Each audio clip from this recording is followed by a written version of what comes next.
Next property is, if fx to y be a bijection, then its inverse function is unique.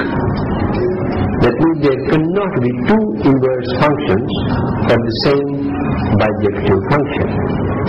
The explanation for this is, let fx to y be a bijection. If possible, let there be two inverses, g y to x and h y to x of the function f.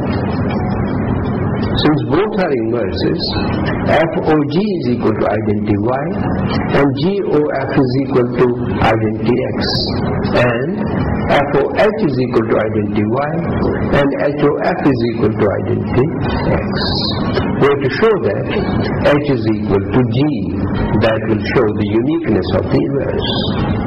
Since the composition of function is associative, that is HOF of g is equal to HOF OG.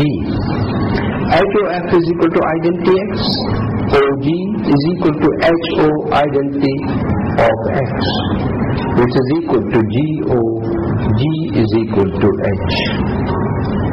Thus, G and H are no two different functions, and the inverse of the function is unique. Next, if fx to y be a bijection, then inverse of f inverse is equal to f. Sixth, if fx to y and gy to z be two bijections, then GOF inverse is equal to f inverse OG inverse.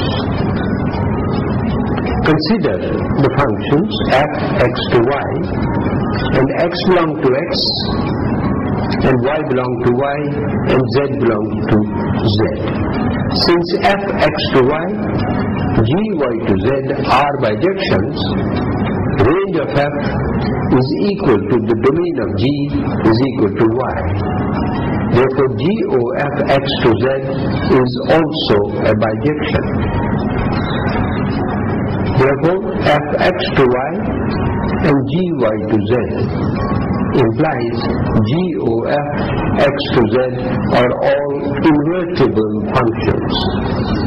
Let y equal to fx and gy equal to z, then GOF of x is equal to g of fx, which is g of y, which is equal to z. Therefore, by inverse function, x is equal to f inverse y is equal to g inverse z, and x is equal to GOF inverse of z. Now consider f inverse operation g inverse of z.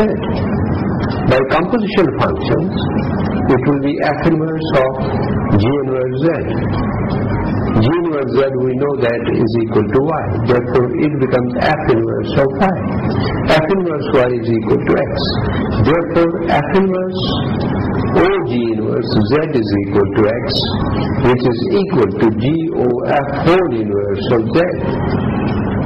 Therefore, by equality of two functions, f inverse OG inverse is equal to GOF inverse.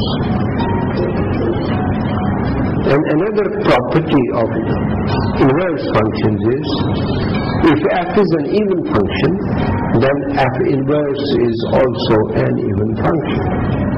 And if f is an odd function, then f inverse is also odd. Now we have some derivations of functions from their properties. First, if f of x plus y is equal to fx is equal to fy, for all x belong to R, then fx is a constant function, or fx is some constant, say.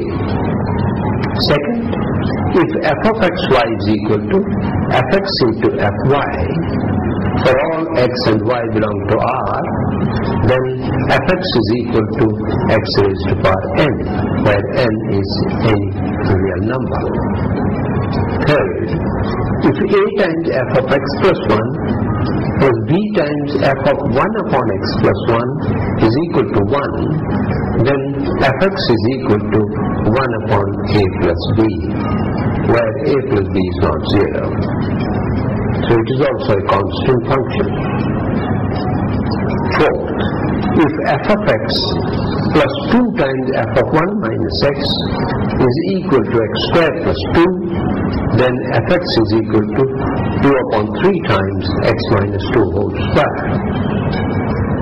Fifth, if f of xy is equal to fx plus fy and f dash 1 is equal to 1, then fx is equal to log x to the base e, or ln x. If 2 times f of xy is equal to fx raised to power y plus fy raised to power x and f1 is equal to 2, then fx is equal to 2 raised to power x.